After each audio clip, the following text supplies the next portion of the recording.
नहमदुहु व नसल्ली अला रसूलिहिल करीम अम्मा बाद। हज़रत हकीमुल उम्मत मुजद्दिदुल मिल्लत मौलाना अशरफ अली थानवी नव्वरल्लाहु मरक़दहुर किताब तुहफ़तुल उलमा इल्म दीन और अहले इल्म के मुअज़्ज़ज़ और काबिल क़दर होने का तरीक़ा। इल्म एवं आलिमদের সম্মানিত হওয়ার এবং दामी हवार पद्धति। खूब समझ लेना चाहिए कि जो काम मुअज़्ज़ज़ तबके के हाथों में होता है वह आम नज़रों में भी मुअज़्ज़ज़ और ज़रूरी समझा जाता है। खूब भालोभाबे बुझे नाओ जे काजटा उच्च स्तरेर मानुषेर जिम्माय थाके सेई काजटाकेও उच्च स्तरेर मने करा हय। যেই কাজ বড় মানুষের হাতে থাকে সেই কাজটিকেও বড় মনে করা হয়। लिहाजा उमरा के जिम्मा बनिस्बत गुरबा के ज़्यादा हक है वह अपनी औलाद को इस खिदमत के लिए वक्फ कर दे। সুতরাং গরিবদের তুলনায় ধনীদের শিক্ষিত এলিটদের উচিত তারা নিজেদের সন্তানকে দ্বীন শেখার জন্য নির্ধারণ করবে। फिर औलाद में भी जो जहीन फ़तीन सलीम फ़हीम हो, সন্তানের মধ্যে যেটা জ্ঞানী চৌকান্না বুদ্ধিমান সুস্থ সচেতন চৌকান্না সেটাকে দিবে इल्म दीन सीखते। जो लोग दीनी कुतुब और मदारिस कायम करते हैं इस्लामी कौमी खैर खाही का दावा भी करते हैं मगर इस काम के लिए अपनी औलाद को भी नहीं तजवीज़ करते। অনেক ধনী মানুষদেরকে দেখা যায় শিল্পপতিদেরকে দেখা যায় মাদ্রাসা প্রতিষ্ঠা করে মাদ্রাসায় কিতাব দেয় খাবার দাবার দেয় চাল দেয় ডাল দেয় কিন্তু মাদ্রাসায় পড়ার জন্য নিজের সন্তান দেয় না। औलाद के लिए डिप्टी कलेक्टरी मुंसिफी बैरिस्टरी ही तजवीज़ होती है। হ্যাঁ আমার সন্তানকে আমি ডেপুটি কালেক্টর বানাবো বিচারপতি বানাবো ডাক্তার বানাবো আর মাদ্রাসা সেটা তো অন্যরা গরিবরা পড়বে আমি সেখানে চাল ডাল দিব। মাদ্রাসার সঙ্গে সম্পর্ক হলো আমি একজন সেখানে দাতা সাজবো কিন্তু সন্তানের অভিভাবক হব না। और मौलवियत के लिए जिसको बज़ाम खुद जलील काम समझते हैं जलील लोगों को मुंतखब किया जाता है। और मौलवी হবে তার ধারণা মতে যারা নিচু লোক গরিব মানুষ তারা মাদ্রাসায় পড়বে আমি শুধু দান সদকা করব। गौर का मकाम है कि जिस काम के लिए गरीब लोग मुंतखब किए जाएं उसकी वक़ात उनके कल्ब में क्या होगी। ভাবনার বিষয় এই লোকগুলো যারা এই কাজের জন্য গরিব নিচু শ্রেণীর লোকদেরকে তারা নির্ধারণ করলো ওই ছেলেগুলোই বড় আলেম হলে তাদেরকে আর কতটুকুনি তারা মূল্যায়ন করবে। अगर ये काम ज़रूरी और बावक़ात है और उसका एहतमाम करना कौमी व इस्लामी खैर खाही है तो इस शरफ़ के लिए ख़ुद अपनी औलाद को क्यों नहीं तजवीज़ फरमाया जाता। যদি এই কাজটি গুরুত্বপূর্ণ হয় দেশ জাতির জন্য অত্যন্ত গুরুত্বপূর্ণ ভূমিকা রাখে এবং সর্বশ্রেষ্ঠ কাজই যদি ইলমে দ্বীন হয় তাহলে সর্বশ্রেষ্ঠ সন্তানকে সমাজের কেন এই দ্বীন শিক্ষার জন্য নির্ধারণ করা হয় না। অন্যত্র হযরত থানবী বলেন তোমরা আমাদেরকে দিবা অচল নিচু আর আমাদের থেকে চাইবা তোমরা অনেক উঁচু সচল, এটা তো হয় না, বরং আমাদেরকে সেরকম তালেবে ইলম দাও আমরাও তোমাদেরকে সেরকম আলিম দ্বীন উপহার দিব। এটা অনেক আগের কথা। আল্লাহ পাকের রহমতে এখন সে অবস্থার অনেক পরিবর্তন। এখন মাদ্রাসায় পড়ে সম্ভ্রান্ত সম্মানিত ধনী এবং মর্যাদাবান ফ্যামিলির হাজার হাজার লক্ষ লক্ষ তালেবে ইলমরা আছে। যেই ব্যক্তিরা আগে গরিব গরিব বলতো ওদেরকে কেনার মতন তালেবে ইলম মাদ্রাসা এখন অনেক আছে, আচ্ছা না? তাকে তার পোটলা সহ কিনে ফেলতে পারবে যে কি আছে তোর এখন বাড়ি আছে তুই এবং তোর বাড়ির দাম কত আয় কিনতে পারবে কি না? হাজার হাজার আলেম তালেবে ইলম এরকম আছে। সুতরাং হযরত থানবী সেই মনের আবেগ, সেই দোয়াকে আল্লাহ পাক কবুল করছেন। আল্লাহওয়ালা বুজুর্গানি দিন যেটা চাইতেন, আল্লাহ পাক আল্লাহওয়ালাদের দিলের কথা রাখছেন। এইরকম শ্রেণীর শত শত না, হাজার হাজার না, লক্ষ লক্ষ তালেব ইলম এমন আছে। अल्लाह अकबर। इस इल्ज़ाम का ज़्यादा मौरद मुअज़्ज़ज़ तबका है जिसके इल्म दीन से एराज़ करने की बदौलत अदना ख़ानदान के लोग अहले इल्म के ज़्यादा पाए जाते हैं, जिनको देख कर बाकायदा लिल अक्सर हुक्मुल कुल सब पर यही गुमान किया जाता है। हालांकि अगर ख़ानदानी लोग अपनी औलाद को इल्म दीन में कामिल बनाते तो इसमें कसरत से उलमा पाए जाते और आली ख़ानदान होने की वजह से उनमें फ़ज़ाइल तबइया ज़्यादा होते। जब अक्सर उलमा ऐसे नज़र आते तो आम तौर पर उलमा को फ़ज़ाइल व अखलाक का जामे समझा जाता और इल्म दीन से बदगुमानी न होती। লেখা আছে বাহতি, বদগুমানি না হোগি। নোকটা শুধু নিচে এসে গেছে, উপরেরটা। একটা সময় ছিল এইরকম তালেব ইলমদেরকেই মানুষ মাদ্রাসায় দিত। উচ্চ ফ্যামিলির, সম্মানিত সম্ভ্রান্ত ফ্যামিলির কম আসতো। শেষে লিল আকসারি হুকমুল কুল, অধিকাংশের উপরেই ফতোয়া সিদ্ধান্ত লাগানো হয়, এই দৃষ্টিতেই মানুষ দেখত। যদি আর বিপরীত হতো, অধিকাংশই ভালো ফ্যামিলির, সম্ভ্রান্ত ফ্যামিলির, উচ্চ ফ্যামিলির, আর অল্প কিছু যদি গরিব থাকতো, তাহলে পারিবারিক, সামাজিক, বংশীয় মানুষের মধ্যে কোনো গুণাগুণ থাকে যেটার মধ্যে সে বেড়ে উঠে, বড় হয়। কারো থেকে কিছু নেওয়া, ছোটবেলা থেকে নেওয়াই দেখছে, দেওয়া দেখে নাই। সেও হুজুর হইলে সে নেওয়াই শিখবে, দেওয়া শিখবে না।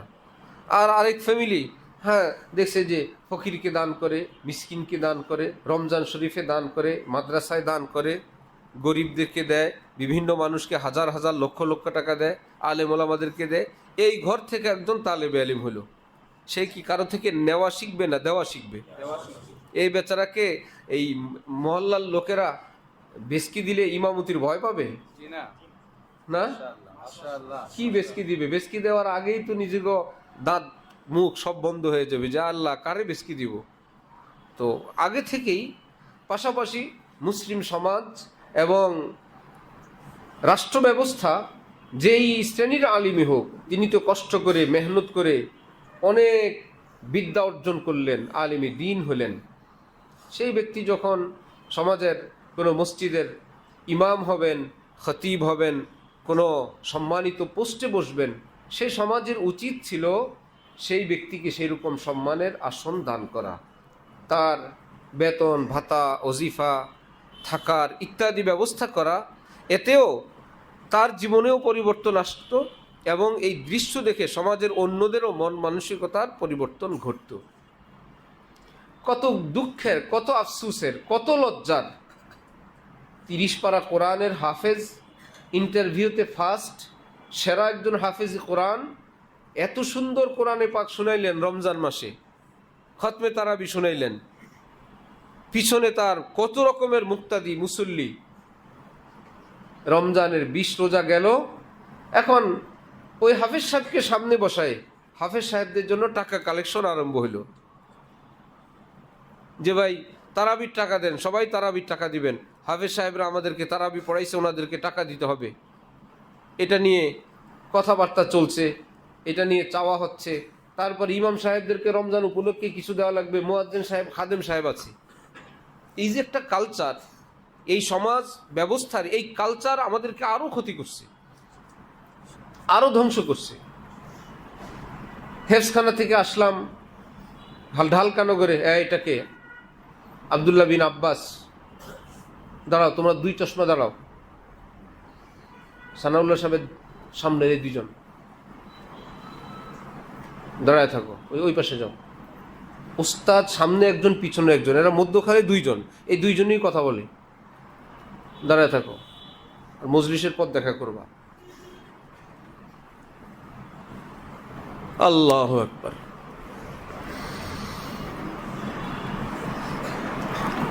তো আসলাম হযরত আলা দামাত বারাকাতুহুর নিকট, এটা শুনলাম খতমে তারাবির এই জিল্লতি, এই বেইজ্জতি এবং এই টাকার হালাল হারাম, কতটা সম্মানের টাকা, কতটা বরকতের টাকা। যে মসজিদে খতমে তারাবি পড়ানো হতো সেই মসজিদে গিয়ে এলান করা হলো যে কোনো টাকা পয়সা আমার জন্য উঠাবেন না। মগবাজারে পেয়ারাবাগ বড় মসজিদ, বলে কি এইটুকুন পিচ্ছি মানুষ, কোনো টাকা উঠাবেন না, আমি এই ফি সাবিলিল্লাহ আল্লাহর জন্য আপনাদেরকে নামাজ পড়াবো।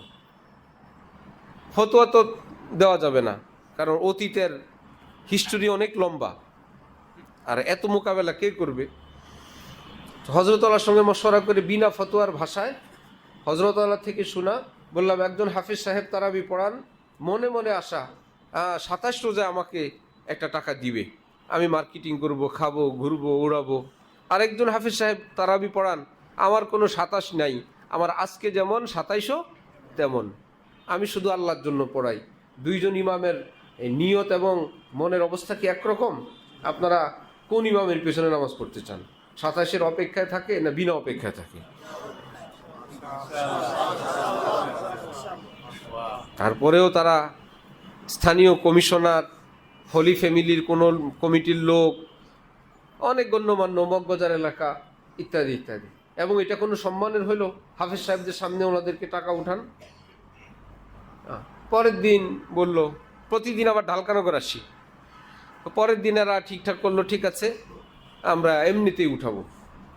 বললাম এমনিতেই উঠাতে পারবেন, এক শর্তেই, প্রথম টাকা উঠবে সভাপতি সাহেবের জন্য, দ্বিতীয়টা সেক্রেটারির জন্য, তৃতীয়টা হাফেজ সাহেবদের জন্য।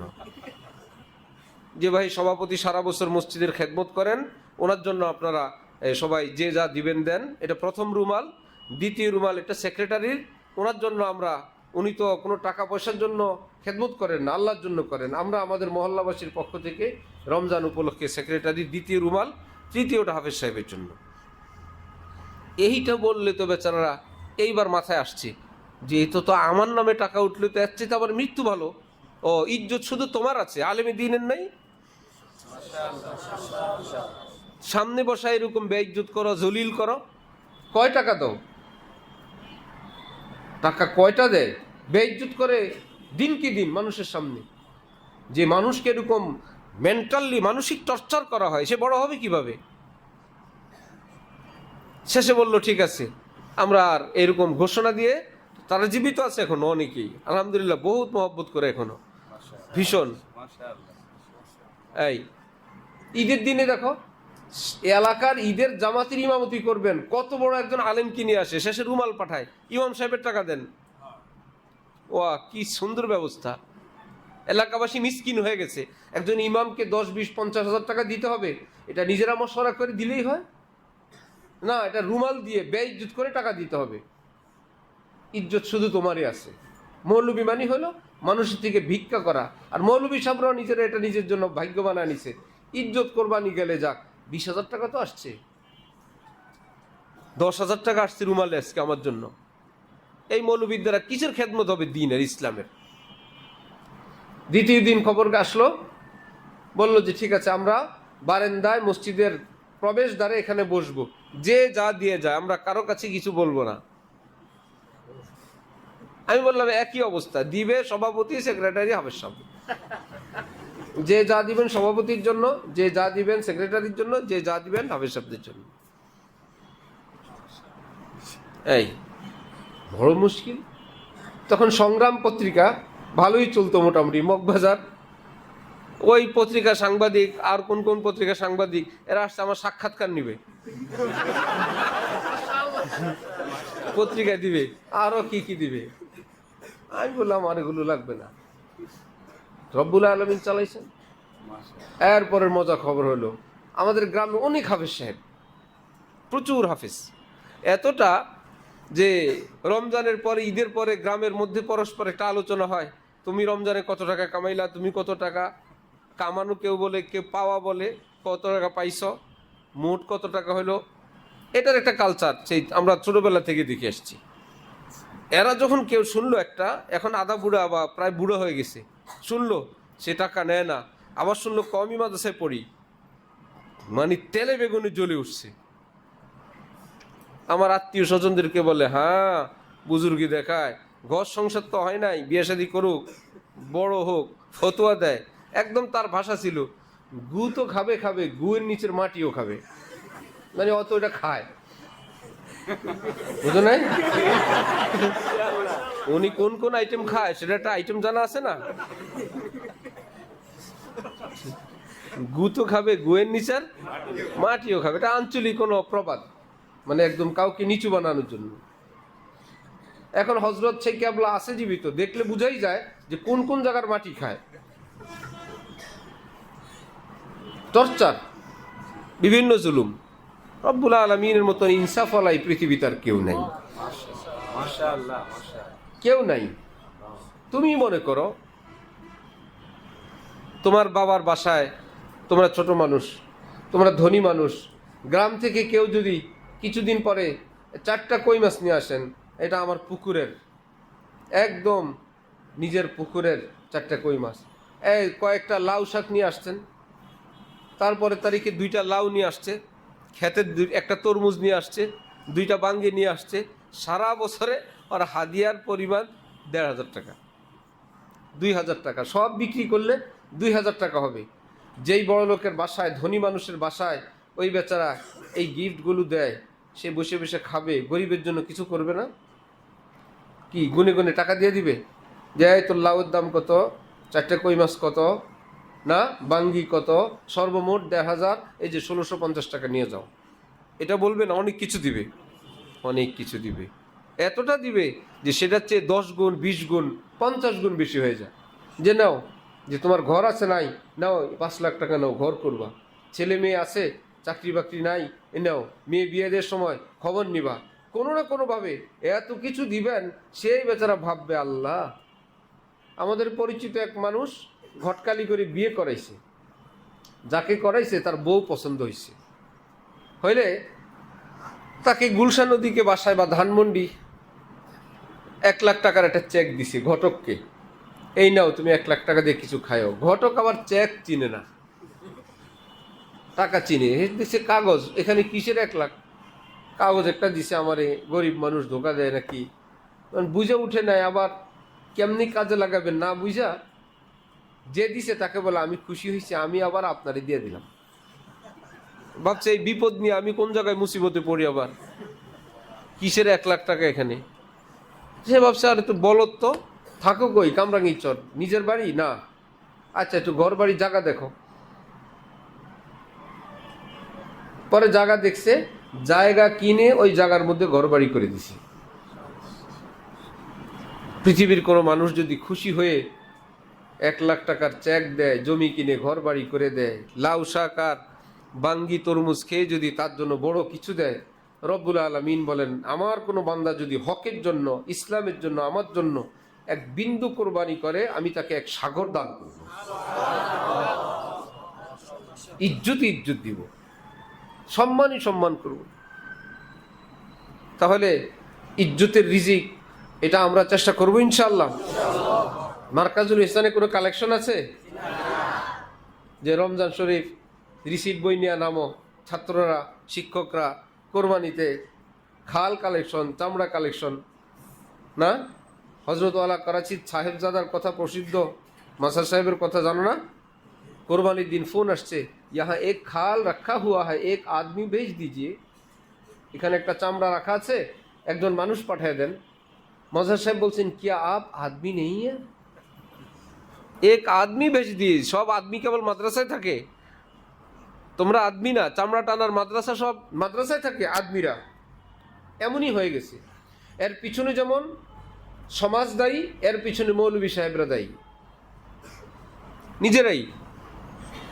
সারা বাংলাদেশে সব মানুষের ফেতরা যেগুলো মাদ্রাসায় দেয়, কয় টাকা হবে? যে ফেতরার টাকা মাদ্রাসায় দিছে, বলো, সৎকার টাকা মাদ্রাসায় দিছে, সব মিলে কয় টাকা হবে? যে মাদ্রাসাওয়ালারা রাস্তায় রাস্তায় ব্যানার, সাইনবোর্ড, পোস্টার লাগান, আপনার জাকাত, ফেতরা, সদকা, কোরবানির চামড়া বা উহার মূল্য কয় টাকা আসছে, ফেতরা আপনার সদকা কত কোটি টাকা আসছে। কিছু বলতে গেলে বলবে হ্যাঁ উনি নতুন হুজুর আসছে, আমরা যে মাদ্রাসায় পড়ছি ওখানেও তো এটাই ছিল। কামরাঙ্গীরচর এক মজলিস সাফাই সুতরাই নিয়ে বয়ান হলো। বাংলাদেশের বিখ্যাত এক মাদ্রাসার প্রসিদ্ধ এক আলেম, পুরো বাংলাদেশে প্রসিদ্ধ এক নামে পরিচিত এক আলেম পাশের রুমে বসে বয়ান শুনছেন। আমি তো জানি না, বয়ান শেষে ওই কামরা গেলে আমাকে বলতেছে, মৌলানা এই বয়ানটা আমরা যখন অমুক মাদ্রাসায় পড়ি সেখানে প্রয়োজন ছিল, এত অপরিচ্ছন্ন ছিল, অলি গলি, বিল্ডিংয়ের চিপামানি, ময়লা এবং পানির পিকের ঠিকানা, এখানে সবাই পানের পিক ফেলবে, এটাই তো ঠিকানা। এই বয়ানটা আরও আগে ছিল, আগে জরুরি ছিল। এই উমরার সফর এক মাদ্রাসার মোতায়েন সাহেব বলতেছেন, ভাই সাফাই সুতরাই, পরিচ্ছন্নতা হযরত আল্লাহর কাছে বা এই সিলসিলার এই ধরনের কিছু লোক দেশে আছে, এখানেই দেখলাম। আমি একটু ওয়াসাতের সাথে বললাম। পরে বললেন, আমরা যখন পড়ি ভিআইপি মাদ্রাসা নামে পরিচিত এক মাদ্রাসায় আমরা পড়তাম, সেই মাদ্রাসার খোলা পেশাবখানা, পাশেই উজুখানা, পাশেই কাপড় ধোয়, কেউ এখানে পেশাব করতেছে, কেউ এখানে কাপড় ধোয়, কেউ এখানে গোসল করে, ওটা ছিল ভিআইপি মাদ্রাসা। নাম্বার 1, অপরিচ্ছন্নতা যেন অবিচ্ছেদ্য অংশ। নাম্বার 2, জাকাত, সদকা, ফেতরার এই সাইনবোর্ড, এই পোস্টারিং। নাম্বার 3, মাদ্রাসার সঙ্গে এতিমখানা। হযরত আল্লাহ তোকে এতিমখানার নাম শুনলো এই মাদ্রাসার মাহফিলে যান না, বসো তোমরা, পরে দেখা করবা, সিট ডাউন। যে মাদ্রাসা এতিমখানা, হযরত ওখানে মাহফিলে যান না, যাও তোমার এতিমখানা নিয়ে। এতিম কয়েকজন থাকলেই সেটা এতিমখানা হয়ে যায়? কথা বলো, এতিম থাকলে এতিমখানা হয়? তাহলে একটা প্রাইমারি স্কুল দেখাইতে পারবা এতিমখানা ছাড়া? হ্যাঁ, সব কটা প্রাইমারি স্কুল এতিমখানা, হাই স্কুল এতিমখানা, কলেজ এতিমখানা, ঢাকা বিশ্ববিদ্যালয় ও এতিমখানা, নর্থ সাউথ বিশ্ববিদ্যালয় ও এতিমখানা, ইস্ট ওয়েস্ট ভার্সিটি ও এতিমখানা, ইসলামিক বিশ্ববিদ্যালয় ও এতিমখানা। আছে কোথাও?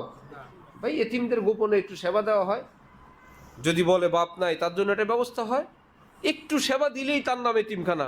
উদ্দেশ্য জাকাত কালেকশন, যাতে করে রমজানে আর কেউ কিছু জিজ্ঞেস করতে না হয় যে এখানে জাকাত দিতে আর জিজ্ঞেস করার দরকার নাই। এতিমখানা ও দারুল আইতাম তো বড় করে লেখা আছে। এই ফলাফল হইল, যার গায়ে এতিমখানা লাগানো সেখানে স্থানীয় গণ্যমান্য সম্মানিত লোকেরা তাদের সন্তান পড়তে দেয় না। আমার ছেলেকে এতিমখানা দিব না, জাকাত দিব, সন্তান দিব না, কারণ এটা এতিমখানা। আমার ছেলেকে এতিমখানায় পড়বে? এতিমখানায় কেন পড়বে? তো কিছু টাকা দিয়ে দেয়। তো যেটা হযরত থানবী একটু আগে বললেন যে টাকা দেয় সন্তান দেয় না, সে না দেওয়ার পিছনে এক কারণ হইল এই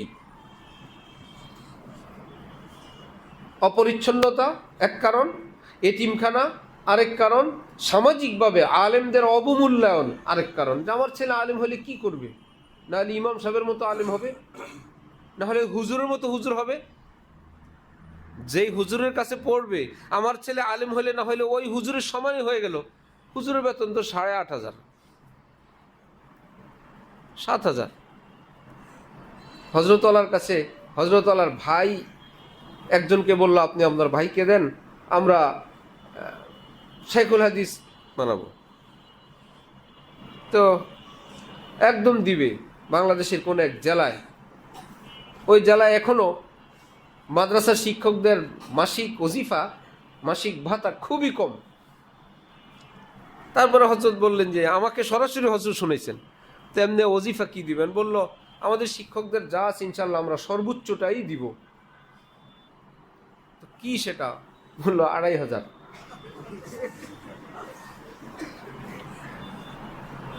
পনেরো বছর আগে, যাও,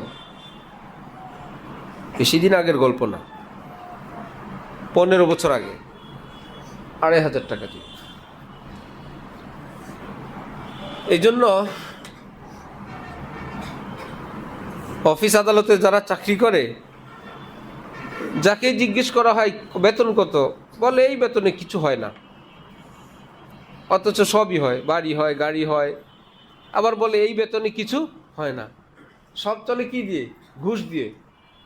এই জন্য এক ছেলেকে চাকরি দিতে নিলে বস জিজ্ঞেস করছে বেতন কত লাগবে, বলল স্যার আমার কোনো বেতন টেতন লাগবে না, কারণ যাদেরকে বেতন দেওয়া হয় সবাই বলে এই বেতনে কিছু, যেই বেতনে কিছু হয় না এই বেতন আমার লাগবে না, বেতনের বাইরে কি জানি একটা আছে যেটা দিয়ে এরা চলে, ওটা দিয়ে আমিও চলবো।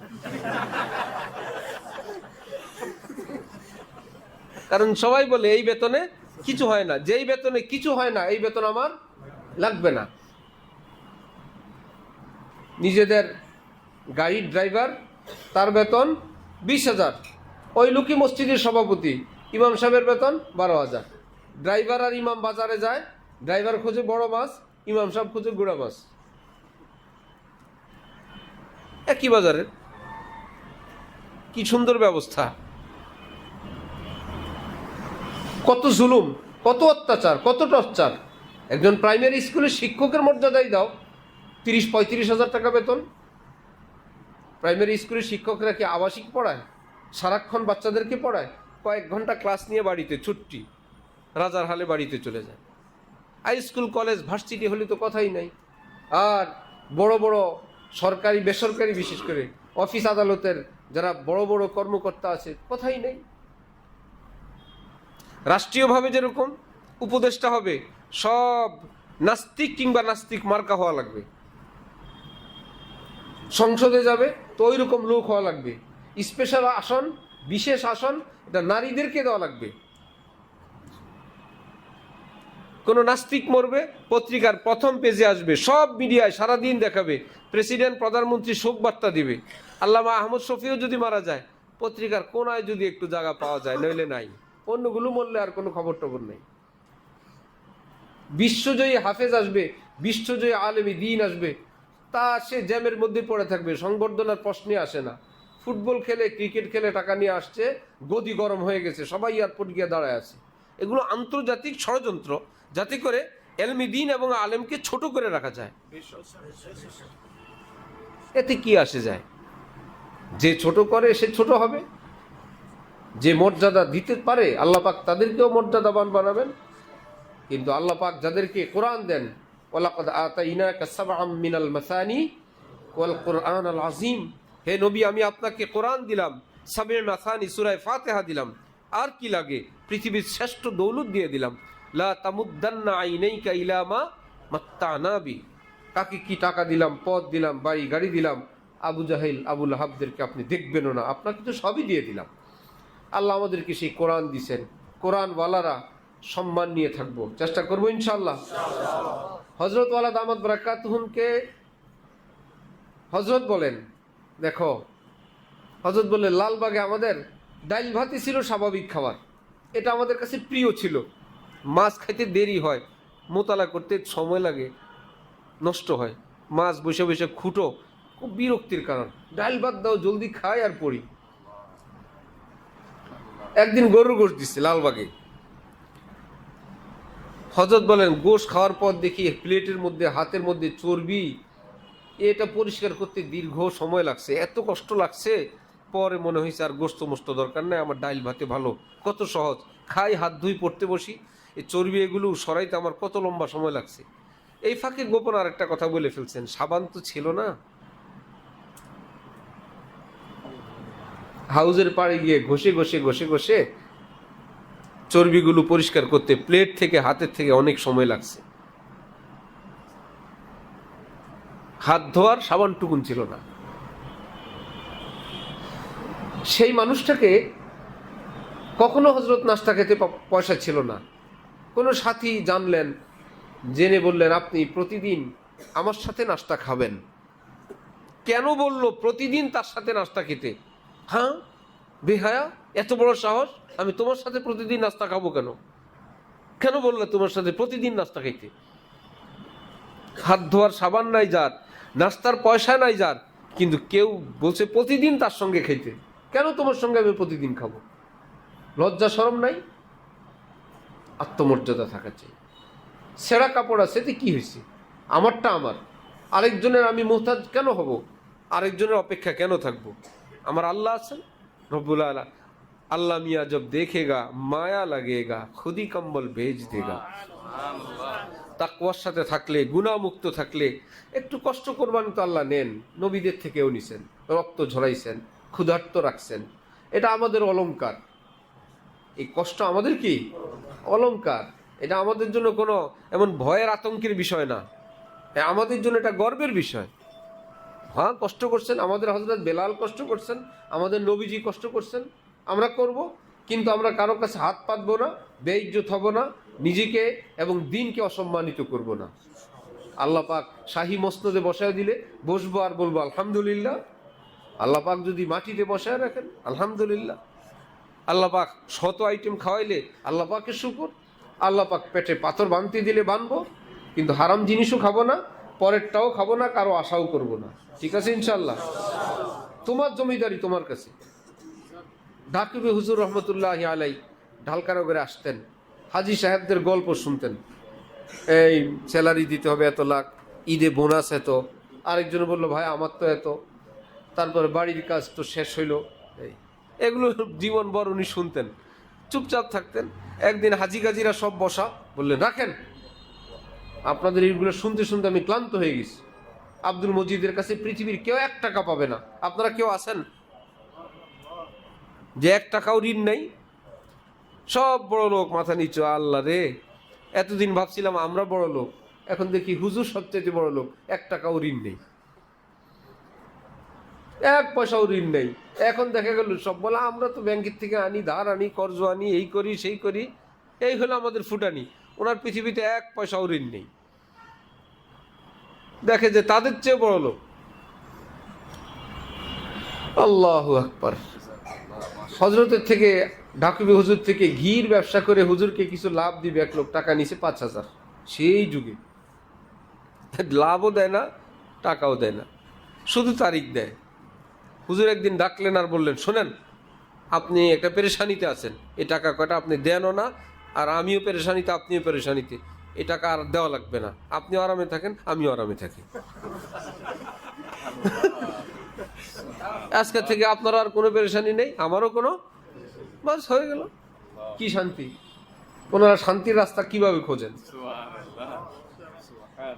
ঘরে চোর ঢুকছে দিনের বেলা, ড্রয়ের থেকে টাকা নিয়ে যায়।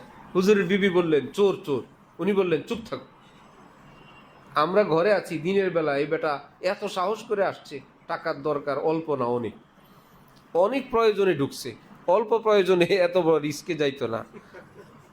হুজুরের বিবি বললেন যে ভালোই বুজুর্গি, চোরের সহযোগিতাকারী, ওই বেটা চুরি করে আর আপনি সহযোগিতা করেন। কিসের বুজুর্গি হইলো? সে চুরি করতেছে, আপনি চুপ থাকাতে সে চোর হইল, আর আপনি সহযোগী হইলেন। আপনি যদি দেন এভাবে দিয়ে দেন, উপকার হইল লোকটার, এবার চুপ থাকাতে তো ঠিক হইল না। হুজুর বললেন মাসালা আমারই শিখাও, টাকা আমার, আমি যদি আল্লাহরে বলি আল্লাহ আমি আমার ভাইরে মাফ করে দিলাম, সে চোরও হবে না আর আমি চোরের সহযোগী হব না। সে চোর হইলেন, আমি চোরের সহযোগী। সুবহান আল্লাহ। আল্লাহ হুজুরের কবরকে নূর দ্বারা ভরপুর করে দেন। আমরা পড়ছি হুজুরের কাছে, পাইছি হুজুরকে, লালবাগ থেকে আসতেন। সুবহান আল্লাহ। বুঝিও নাই, চিনিও নাই, অল্প অল্প চিনছি, ছোট মানুষ, কেউ তেমন গুরুত্ব দিয়ে বুঝায় বলেও নাই। এত বড় মানুষ তিনি। হযরতলাও পড়ছেন, হযরতলাও লালবাগ পড়ছেন হুজুরের কাছে। আল্লাহ, ইস্তিগনা থাকা চাই, আত্মমর্যাদা। আমার যা আছে, জামা একটা থাকলে কম আছে নাকি? সেরানা ফুটানা, আলহামদুলিল্লাহ জামা একটা আছে, এটা নিয়ে মা বাবার সঙ্গে, অভিভাবকদের সঙ্গে এসরার করা, বেশি পিড়াপিড়ি চাপ দেওয়া ঠিক না। শেখুল হাদিস জাকারিয়া সাহেব রহমতুল্লাহ আলাই উপযুক্ত ছেলে পাইছেন, মেয়ে বিয়ে দিবেন। বাসায় গিয়ে নিজের বিবিরি বলছেন মেয়ে জামা কয় সেট আছে? বললো 2 সেট। আলহামদুলিল্লাহ, বিয়ের জন্য যথেষ্ট।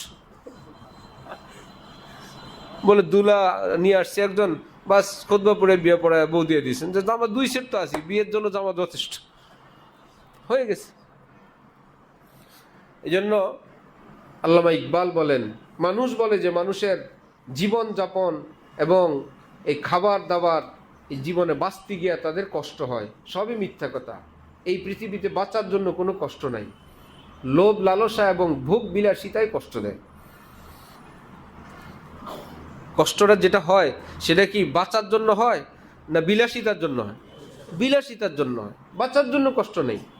ভাই জামা একটা দুইটা হইলে হয়েছে, এটা যার যে এইটুকুনে শুকুর করবে তার তো কষ্ট নাই। না আমার পৃথিবী সারা কাপড় লাগবে, না নামি দামি দর্জির কাছে সেলানো লাগবে, রাস্তায় জ্যামে পড়ে থাকো, সেখানে তারিখ মতো দেয় নাই, আবার পরের তারিখে যাও, তারপরে এখানে এই ফিতা লাগাও, এখন এই বুতাম লাগবে, এখানে এই এম্বোটারি, এখানে এই সেলাই, এখানে আপনি বিসমিল্লাহ বলে সেলাই করেন কিনা, উজু করে সেলাই করেন কিনা, ঠিক আছে? খামাখা সব মিলে একখান জামা হইল। জামা বানাইছে কই জানেন? অমুক দর্জির কাছে, কাপড় অমুক। কে তোর এটা দেখে বেটা? আরেকজনে কোনো রকম জামা একটা বানায় 2 রাকাত পড়ে মুনাজাত একটা দিয়ে দুনিয়ার বাদশা হয়ে বসে রয়েছে। আর এই জামার পিছনে, আর এই যাত্রাবাড়ি শহীদ ফারুক সড়কের বার্গার ভালো না, ধানমন্ডির বার্গার, আর এই জন্য দা বেটা ধানমন্ডির বার্গার। এখন 300 ফিট একটা বার্গার বাইরেছে কোন জায়গায়? রূপগঞ্জের কাছে। বার্গার খাইতে রূপগঞ্জের হয়েছে। পিজা আছে এখন একটা বনানীতে, একটা পিজা, এটা 13,000 টাকা দাম, একদম পুরা কুলার মতন সাইজ, পুরা ডোল। তুই এক পাশে খাবি, আমি এক পাশে খাবো। হ্যাঁ, একদিন দেখলাম, তাও 20 বছর আগে হবে, ধানমন্ডি। সেই সময় 3,000 টাকার পিজা একটা নিয়ে বসছে। পিজার সাইজ আর ওর পেটের সাইজ একই রকম, বিশাল সাইজের এক লোক পিজা একটা নিয়ে বসছে। কতক্ষণ খাইলো? আমরা হালকা নাস্তা খেতে গেছি, কিছু দূর খায়া আর হয় না, এটা ফেলায় চলে গেছে। হইল কষ্ট। এই হইল ভোগ বিলাসিতার এই কারণ। ভোগ বিলাসিতা এবং নফসের মেজাজ জাহান্নামের মেজাজ। আল্লাহ পাক জাহান্নামকে প্রশ্ন করবেন, হালিম তালাতি। এই পৃথিবীর সবগুলো মানুষ জাহান্নামে ফেলার পর আল্লাহ যখন জাহান্নামকে জিজ্ঞেস করবেন, এ জাহান্নাম পেট ভরছে তোর? কথা কৌলু, সে বলবে হালমিম মাজিদ, পেট তো ভরে নাই, আমার তো আরো লাগবে। আপনার কাছে আরো হবে? আমার খোরাক তো আরো দরকার। আর তো কোনো পাপী পৃথিবীতে বা ওই জগতে জাহান্নামে দেওয়ার উপযুক্ত আর কেউ নাই। বুখারী শরীফের হাদিস। আল্লাহ পাক তখন তার নুরানি কদম মোবারক জাহান্নামের উপর ধরবেন, তো জাহান্নাম কাত কাত কাত বলে চিৎকার শুরু করবে, না আর লাগবে না, আর লাগবে না, এনাফ এনাফ, যথেষ্ট যথেষ্ট। হযরত জালালউদ্দিন রুমি বলেন, না রে শাহওয়াত চেকুসাদ নূরে খোদা, তোমার মনের এই বাসনা, এই ভোগ বিলাসিতা, আরও চাই, মোবাইল এটা, ল্যাপটপ এটা, গাড়ি এটা, বাড়ি সেটা। আরে ভাই, তুমি যে কবরে যাবা সেটা নিয়ে তুমি তো একদম ছুটিতে চলে গেছো। পড়া নিয়ে ফিকির নাই, রেজাল্ট নিয়ে ফিকির নাই, তাকওয়া নিয়ে ফিকির নাই, জিন্দিগি নিয়ে ফিকির নাই, পরকালের চিন্তা নাই, শুধু দুনিয়া। আচ্ছা, এখন বলে যখন আল্লাহ পাক নূরের কদম ধরবেন তখন কত বলবে। জালালউদ্দিন রুমি বলেন, তোমার মনের যে নফসের চাহিদা এটা জাহান্নামের মতো, এটাকে তুমি দিয়ে শেষ করতে পারবে না। হযরত আলা করাচি বলেন, কুকুর ঘেউ ঘেউ করে, অনেকে মনে করে খাদ্য দিলে থামবে। থামবে তো আপাতত, তোমার খাদ্য দ্বারা সে আরো শক্তি অর্জন করবে। ঘেউ ঘেউ করা কুকুরকে খাবার দিলে থামে, এটা কি স্থায়ী না অস্থায়ী? থামে, তোমার খাবার খেলো, গ্রহণ করলো, আগের শক্তি প্লাস তোমার খাবারের শক্তি দুইটা মিলে একটু পরের ঘেউ ঘেউ আরো জোরে।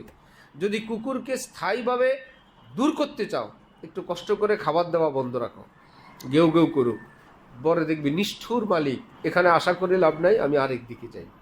নফস একটা কুকুর, অনেক সময় নফসের চাহিদা মতো গুনাহ করলে, কিছু করলে সে থেমে যায়। অনেকে মনে করে যাক ভিতরের জ্বালাটা শেষ হয়েছে। নফসের জ্বালা, যৌবন জ্বালা, শরীরের জ্বালা, একটা ঝামেলা শেষ শেষ হয়েছে, আমার শরীরটা ঠান্ডা হয়েছে, এখন নামাজ রোজা মনোযোগী করব। ঠান্ডা হয় নাই, কুকুরকে খাদ্য দিছ, আপাতত থামছে, এখন তার অভ্যাস আরো শক্তিশালী, একটু পরে তোমার উপরে অ্যাটাক করবে আরো শক্তভাবে। যদি তাকে থামাইতেই চাও, তার এই চাহিদা মতো কোনো খোরাক দিও না, দেখবে আস্তে কুকুরের আওয়াজ ছোট হয়ে আসবে, আর ঘেউ ঘেউ কমবে, অন্য জায়গায় ভাববে। আস্তে নফসে আম্মারা লাওয়ামা মুতমাইন্না রাজিয়া মারজিয়া। আল্লাহ আমাদেরকে তৌফিক দেন। ওয়া আখিরু দাওয়ানা আলহামদুলিল্লাহি রাব্বিল আলামিন।